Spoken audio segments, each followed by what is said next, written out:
ದೇಶದ ಜನತೆಗೆ ಪ್ರಧಾನಿ ನರೇಂದ್ರ ಮೋದಿಯವರು ಒಂದು ಮೆಸೇಜನ್ನು ಕೊಟ್ಟಿದ್ದಾರೆ. ಯುವ ಜನರ ಹಿತವೇ ಮೊದಲ ಆದ್ಯತೆ. ಪ್ರಧಾನಿ ನರೇಂದ್ರ ಮೋದಿ ಅವರು ಹೇಳಿರುವಂಥದ್ದು. ದೇಶಾದ್ಯಂತ ವಿದ್ಯಾರ್ಥಿಗಳ ಭವಿಷ್ಯಕ್ಕೆ ಧಕ್ಕೆಯುಂಟು ಮಾಡುತ್ತಿರುವ ಪ್ರಶ್ನೆ ಪತ್ರಿಕೆ ಸೋರಿಕೆ ಪ್ರಕರಣಗಳ ವಿರುದ್ಧ ಕೇಂದ್ರ ಸರ್ಕಾರ ಕಠಿಣ ಕ್ರಮಕ್ಕೆ ಮುಂದಾಗಿದೆ.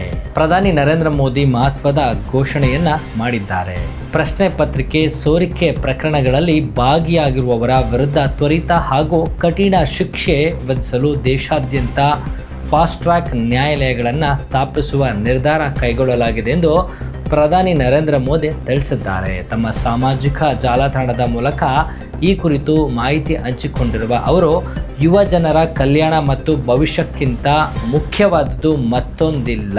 ಪ್ರಶ್ನೆ ಪತ್ರಿಕೆ ಸೋರಿಕೆಯಲ್ಲಿ ಭಾಗಿಯಾಗಿರುವವರಿಗೆ ತ್ವರಿತ ನ್ಯಾಯ ಮತ್ತು ಕಠಿಣ ಶಿಕ್ಷೆ ಖಚಿತಪಡಿಸಲು ಸಂಬಂಧಿತ ಅಧಿಕಾರಿಗಳಿಗೆ ಅಗತ್ಯ ಕ್ರಮ ಕೈಗೊಳ್ಳುವಂತೆ ಸೂಚಿಸಿದ್ದೇನೆ ಎಂದು ಹೇಳಿದ್ದಾರೆ.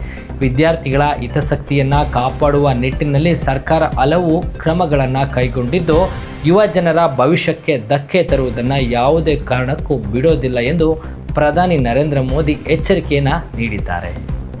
ಪ್ರಶ್ನೆ ಪತ್ರಿಕೆ ಸೋರಿಕೆ ಪ್ರಕರಣಗಳ ವಿರುದ್ಧ ಕೇಂದ್ರ ಸರ್ಕಾರದ ಈ ಹೊಸ ಕ್ರಮ ವಿದ್ಯಾರ್ಥಿಗಳಲ್ಲಿ ವಿಶ್ವಾಸ ಮೂಡಿಸಿದ್ದು, ಶಿಕ್ಷಣ ವ್ಯವಸ್ಥೆಯಲ್ಲಿ ಪಾರದರ್ಶಕತೆ ಹೆಚ್ಚಿಸುವ ನಿರೀಕ್ಷೆ ವ್ಯಕ್ತವಾಗ್ತಿದೆ.